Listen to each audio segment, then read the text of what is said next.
welcome to Tom Myers versus the rest of the world. A lot's been going on in the past week. Marjorie Taylor Greene was denied the ability to speak in a committee hearing after it was ruled that she violated decorum. There wasn't a lot of blowback from conservatives because it was the one thing they always like, a woman being told that she can't speak. No. This is the same Marjorie Taylor Greene whose appearance in New York City defending Donald Trump during his arraignment went so bad that I've seen New Yorkers give less of a shit when a comic has handed them a comedy show flyer. China says it hopes Germany will help with its reunification with Taiwan. Given its not too recent history, Germany's attitude toward countries annexing territories before a major world military conflict is ambivalent at best. The fan voting for this year's Rock and Roll Hall of Fame inductions is almost over. Leading in the fan voting is George Michael. George Michael. There are people voting for George Michael to go into the Rock and Roll Hall of Fame. People who say they like rock and roll and listen to George Michael are the same people whose idea of a party is staying at home on a Friday night and crying while bleaching their asshole. The Baltimore Orioles faced criticism after their players were seen on camera pouring liquid into a homemade funnel tube to celebrate a big scoring play. It figures. After years of poor attendance, the Orioles try to appeal to their local base, and they catch hell for it. There's just no pleasing some people. Not many people know that jousting is the official sport of the state of Maryland. Even fewer people know that surviving a funnel tube came in a close second. An AI-generated episode of Joe Rogan's podcast was released by ChatGPT. Listeners were able to work out that it was the fake Joe Rogan because most of the statements passed its fact-checking. Franklin Graham, the son of evangelist Billy Graham, is going on a tour this summer. The tour is called God Loves You. The tour is supposed to stop in Maryland, at which time Franklin Graham will look around and change the name of the tour to God Has Forsaken You. Fuck this. And now, on with the show. Please join me in welcoming Jeff Hysen, Davine Kerr, Ward Morrow, and Polite Kitty. Yoo-hoo! Hey, Tom. What's everyone been up to this week? Well, first of all, George Michael, may rest in peace, was fantastic. So don't be dissing George Michael. Second of all, Tucker Carlson's unemployed. So he wasn't available, though, for the podcast? No, I understand he's a George Michael fan. So that means he's... I thought George Michael was elevator music. I did not know he was rock and roll. He's the last person I think of when I think of rock and roll. The definition has been fluid. I mean, Dolly Parton was inducted last year. So don't categorize people. Don't categorize people, Tom. I think Polite Kitty, would you agree with that? Yeah, we don't need labels, but I have at this point, I think Yanni is probably going to go in the rock and roll. They're trying to be diverse and inclusive, so even if it's not rock and roll, it's okay. All right, that includes Gregorian chants also. Warren Zevon is also up this year, as is Cyndi Lauper and the Spinners. I voted for all three, plus George Michael. That checks out. All right, next year I'm pushing. In that case, next year I'm pushing to get Johann Sebastian Bach nominated. He was a visionary. I'm still stuck on this whole, German unification thing. I happened to be in Germany about the time the wall went down. The German Liberal Party had as their political poster this like smoky looking scene of two people in bed having sex. And it said, German liberals support unification. And I thought, that's a good way to get votes, I suppose. That's actually going to be the new logo for this podcast next year. No. As we alluded to earlier, Tucker Carlson was fired by Fox at the beginning of the week. He ended his show on Friday by saying, "I'll see you on Monday." That's Tucker, lying all the way to the end. We should note that it wasn't the racism or the homophobia or him acting like a predator. It was getting caught. What a bad conservative. Mike Lindell must pay $5 million to someone on a bet after they disproved his theory that the 2020 presidential election was stolen. Yes, $5 million. Or 8 pillow forts made entirely from my pillows. I'm not sure how much more of the strain of the negative publicity Rupert Murdoch is able to take between the Dominion lawsuit, the other lawsuits he has coming down the pike, his failed engagement, and seeing as how he already looks like the world's oldest living and longest surviving nuclear meltdown survivor. So the Dominion case is settled. That's one in the books. It was pretty much as close as we could get to Fox being held accountable for saying something they said. I mean, it was it'd been on the air for more than 25 years now, and I think this is their first major, the closest they've ever come to admitting that they really fucked up on something. And it won't be their last litigation, because they have multiple lawsuits facing them. What was interesting, by the way, about the way that was handled, we talked about this briefly last week, is that many people were offended by Dominion accepting that settlement because they wanted Murdoch to be bleeding out in the witness seat. And that wasn't going to happen. And Fox clearly told its attorneys, settle it. We don't want to get to court. We will pay whatever it takes. And Dominion accepted the money because they're getting paid now. They're not going to be getting paid after appeal after appeal. They get paid now. So it made sense for them, even though many liberals were not satisfied with the outcome. And the biggest winners in all this were the lawyers for Dominion, who get a third of the award. They're probably really happy. Exactly. Plus, And they get their money now. Plus, they showed that they could handle them in court. I'm sure they'll be representing the other litigants.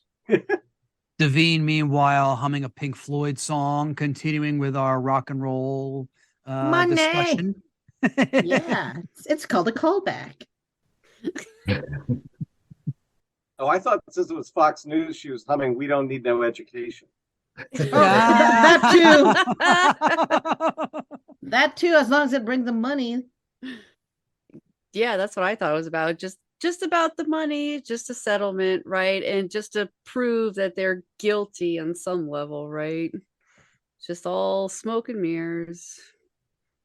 But it was a great embarrassment for them, and it helped lead to the the firing of Carlson.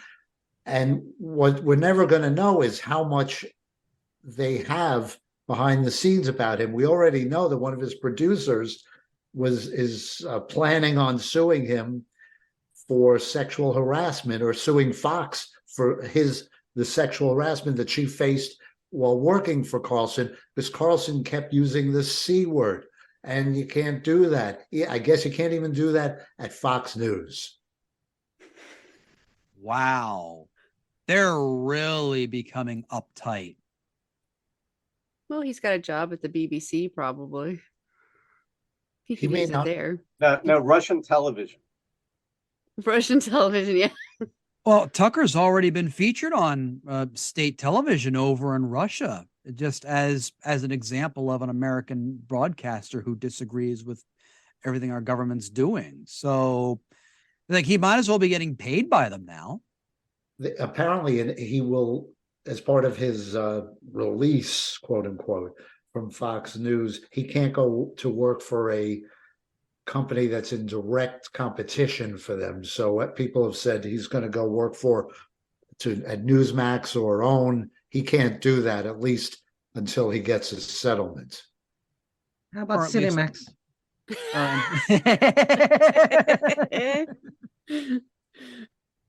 Skinemax. he can do legitimate news, except no legitimate news place is going to take him. So he's got a really small market there.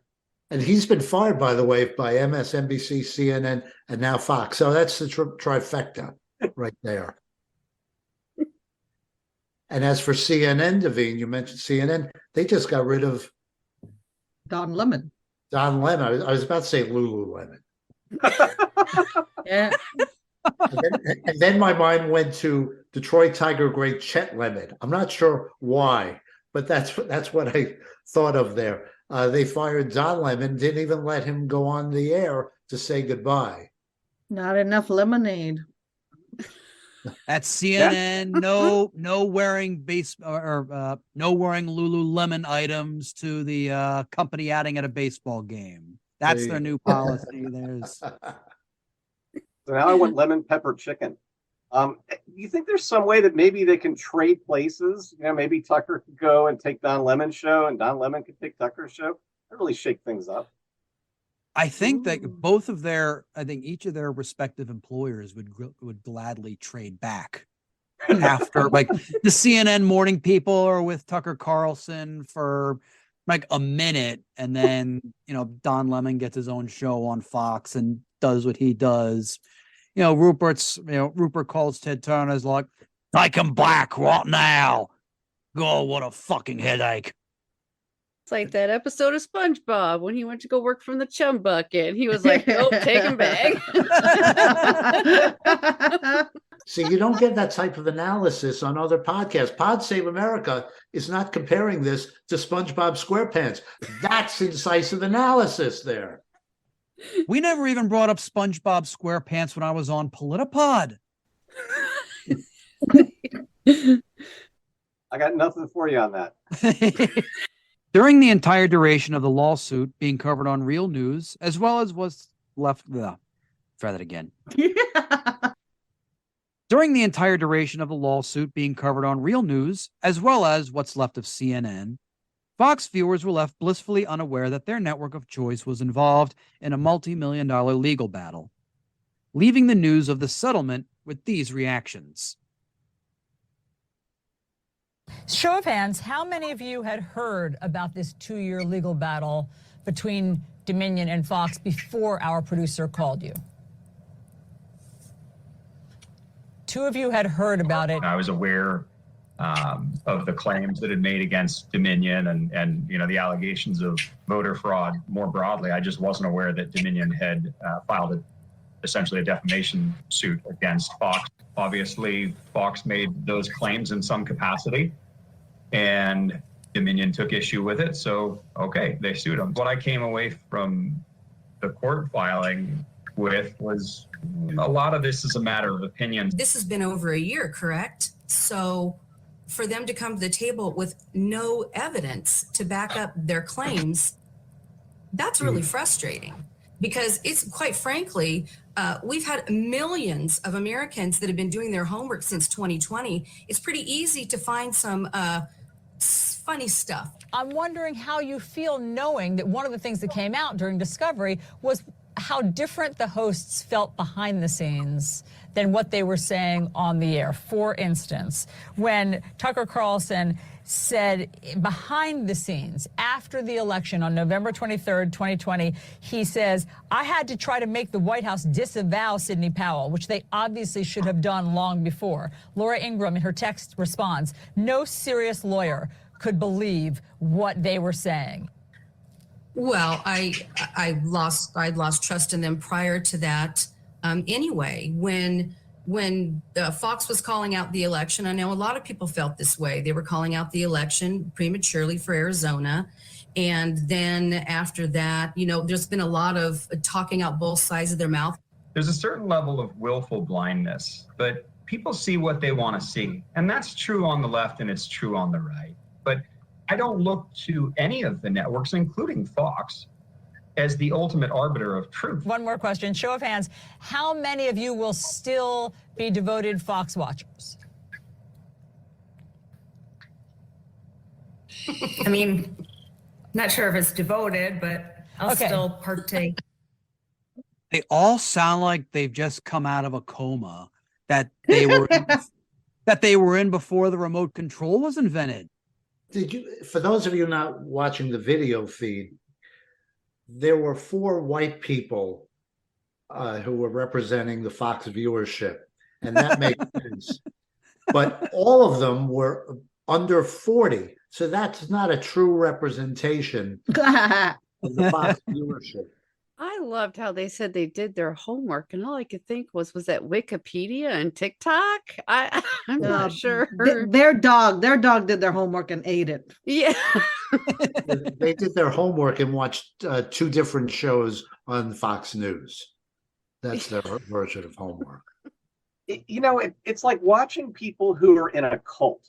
It's like they're the Manson family or something that they're bringing on and saying, okay, you still gonna follow Charlie? Oh yeah, no matter what, yeah, even if he's crazy, kills that, yeah, we're behind him 100%.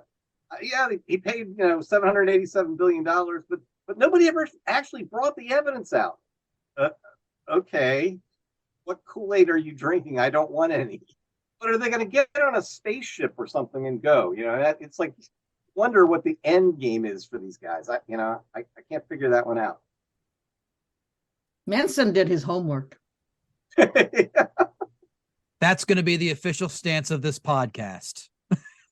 Charles Manson, more thorough than Fox News. That's a t-shirt and a bumper sticker. Be careful. Charles Manson might sue you, Tom. Oh, but I'll still follow him, I would love the publicity. Like and subscribe. Not everyone is satisfied with the settlement. In this clip, we hear Keith Olbermann give his assessment of the Dominion Fox resolution on his podcast. Just like American democracy, I too am available for sale for $787,500,000. That, of course, is somewhat hyperbolic. But sadly, today it is not sufficiently hyperbolic. We are, as we have been since January 2010, when the Supreme Court decided Citizens United against the citizens, living in a country where we live or we die, and our devices tell us the truth or lie to us with impunity at the whims of the corporations. And corporations gonna corporate. In 2018, a small New York-based private equity firm called Staple Street Capital Group, LLC, bought a 3/4 stake in a company for $38,300,000.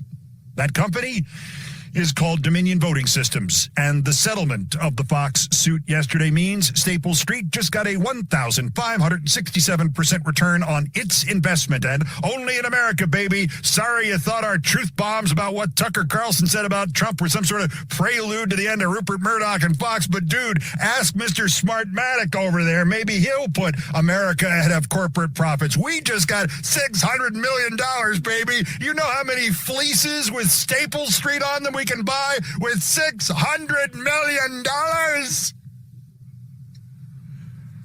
Money is accountability, said Dominion's lawyer. Sure, if you get the money. The rest of us, we get Tucker Carlson on TV last night insisting there is about to be a race war. Money is not accountability. You know what accountability is? Accountability is accountability. We acknowledge the court's rulings finding certain claims about Dominion to be false. Geist, Susan Collins would be embarrassed by this highest possible grade weak sauce. The White Star Line acknowledges that RMS Titanic missed its estimated time of arrival at Pier 54 in New York. I'm always amazed at how people are baffled at the fact that this country is run on buying and selling things. I mean, the Constitution was written and signed by a bunch of rich white landowners to protect their interests. At the time, they didn't even care about what the ordinary working person thought. It's accountability for Dominion, but there's no accountability to Fox because Carlson's gone. They'll find some other stooge who will just say that Joe is senile, and they'll pick up the party line, and they won't find any fault with how DeSantis is running his campaign, and they'll say that the former guy is great. They can find another guy to do that. They may not do it as well as Carlson did, but they'll find somebody else. So Keith's point there, that there's no accountability, Fox is still on the air, and they're still spewing their lies. I mean, it's true. They got to find somebody else who's just as nutty to pick up the tab to pay for this $800 million thing. I mean, where are they coming up with this money? I truly don't understand it. I need $800 million. Somebody pay me. Well, I need to sue somebody. Part of it, Polite, is the cable model, which is fading away. if you haven't cut the cord yet, and I haven't, I'm of the age where we still use cable. I'm paying about $2 of my cable bill for Fox News to be on my cable system. I have no choice in that. Comcast hasn't asked me for my opinion. They haven't asked me to opt out. It's not like HBO or Stars where it's a premium channel. It's a basic channel. It's part of the package. Fox charges Comcast. Comcast charges me. I have no choice. That's how they get the money. Well, and I guess good for being broke, because I don't got no TV, so I don't have to pay for any of it. I just want to know if Fox is going to go back and sue their own lawyers. You know, being a lawyer, usually you can get away with a whole lot of stuff if you use like weasel words. Like, you know, there are people out there that are saying these things. So it's not like you're saying it. You're not propagating the lie. You're saying people are saying this. Other people are saying the opposite. Who knows what to believe? I mean, that's often where a lot of news programs go with stuff. And they look at it as we're just reporting that there are people out there saying these things. And it's kind of hard to sue. I mean, I don't think you have to be a great lawyer, quite frankly, to throw those weasel words in there and just say, you know, it appears to be, it seems like someone has said, it's been alleged, you know, all of that stuff. And then I don't think you're paying out peanuts. So I don't know who's doing their compliance work, but wow, I got to think there's a malpractice suit in there somewhere. Well, they tried that in court, and the judge wouldn't have it. He said you need definitive proof of your statements. So the judge in this Dominion case handled it very well. We figured Trump supporters wouldn't learn their lesson after 2020. For instance, here's Michael Flynn, who served as Trump's national security advisor for such a short time that he and Anthony Scaramucci constantly have a mine is shorter than yours battle, making a video live stream outside of a polling place just last year. Look over here, Steve. I don't know if you can see it behind me, but that's the sad side. There, you know, it's very sad. Very sad. It's our Democrat colleagues head down. It's amazing. I don't know if you just saw that, but anyway, here we are, and I'm going to tell you, this is going to be a historic turnout. This is on a sort of a French American, whatever revolution you want to call it, but the next stage of this, Steve, the next stage of this takeover is going to be accountability. It scares me that he was national security advisor and he can't get a phone with a decent Wi-Fi connection. Every time I see him, I can't help myself. I just want to start screaming, lock him up, lock him up. Lock his phone too. He was at the wrong pole. Where's his accountability? Well, he had it, but I think it was he received the old Partinsky. So chaos. That's how they thrive. Why do I just want to sing today? Scaramouche, Scaramouche, he got the old Partinsky. All right. Davine on the musical version of the show. That's a new thing for next season. We're going to start doing musicals, or at least we're going to start airing them off of the Patreon. Do I get royalty? You got to be accountable for that. Yeah. Exactly. We all need to be accountable now. we're a capitalist country. I'm going to make some moolahs. We all need our SAG cards. I want my SAG card out of this. If there is one thing the right-wing media shows us, it's that it's all too happy to orgasm at the thought of being in the presence of anyone who served in the military until the moment comes when they have to give said service member a metaphorical reach around, as this clip from Newsmax shows us. I can tell you this didn't happen under President Trump. And I know there's a lot of people on the left that want to try to blame President Trump. He wanted out of Afghanistan real bad. He was real frustrated not being able to get out. But he didn't pull out because he knew this would happen. In fact, we all did. I called it on this program. My 12-year-old son knew about it. And so I've got Americans there that are stuck. To me, that's a hostage situation. But, Joe, I appreciate you working to get them out. I really do. And I wish you all luck in the world. With due respect, Thank you for... With due respect, Grant, I mean, like, veterans, you know, being one, right, and our friends are over there. Right. We followed this closely from multiple administrations, and we know the Trump's administration's efforts here were fairly weak. that they were trying to limit the number of people that would get out. And Joe, so there was coordination problems. Joe, I'm gonna cut you. I'm already weak. I'm already low on time, Joe. Cut him off, please. Cut him off now. Cut him off now. You're not going to blame this on President Trump on my show. That's not happening. Wow. I mean, I would like to think he picked up his interview style from his 12-year-old son, but I imagine his 12-year-old son is probably a lot more chill. So the guests didn't follow the party line. It's hard to tell with these guys. They claim they love veterans, but when it comes to spending money on veterans, they don't want to do that. Unless it's giving it to some corporation that's their buddy. Then they'll contract out and give them some contracts. What they're finding, particularly with the VA, is when you contract all this stuff out, it actually costs more than just funding the VA and hiring within the VA, keeping the work there where they can coordinate what's going on. And it's just shameful to watch that they claim they're, thank you for your service, but like, don't ask me for anything.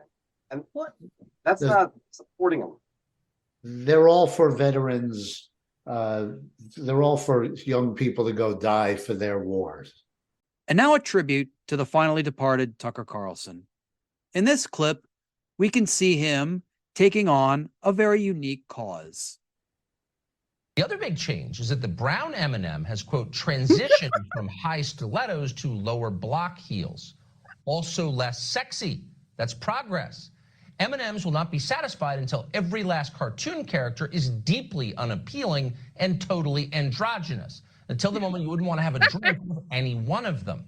That's the goal. When you're totally turned off, we've achieved equity. They've won. You say this a lot with some of the greatest comedians, some of the greatest entertainers, some of the greatest personalities.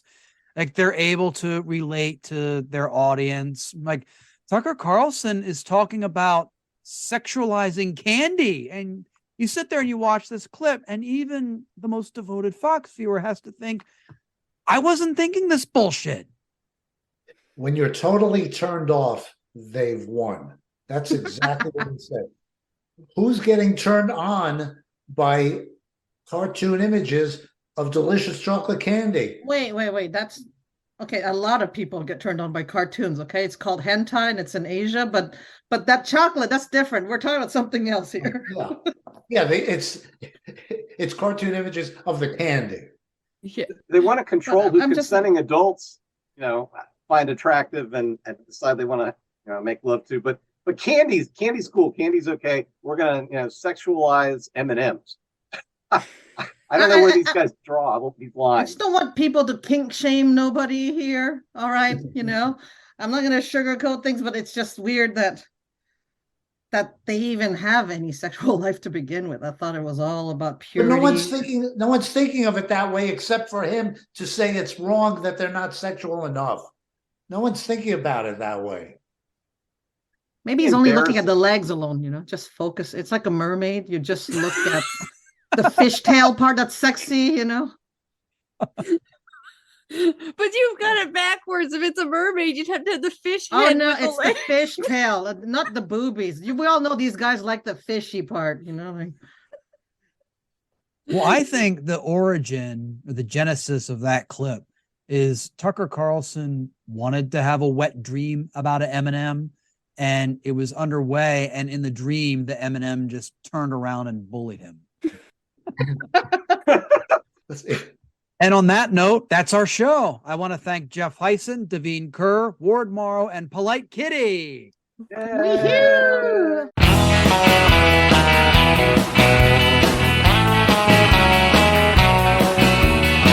This episode was written and hosted by Tom Myers with panelists Jeff Hysen, Davine Kerr, Ward Morrow, and Polite Kitty. Theme music composed and arranged by Jeroen van den Hurck. Executive producers Tom Myers, Matt Connarton for ipmNation, and Eddie Carson for Odyssey Radio. Please leave a 5-star rating and a positive review on Apple Podcasts. And don't forget to subscribe to our podcast's Patreon for extended episodes, bonus clips, and more. Thank you for listening, and please visit tommyers.us.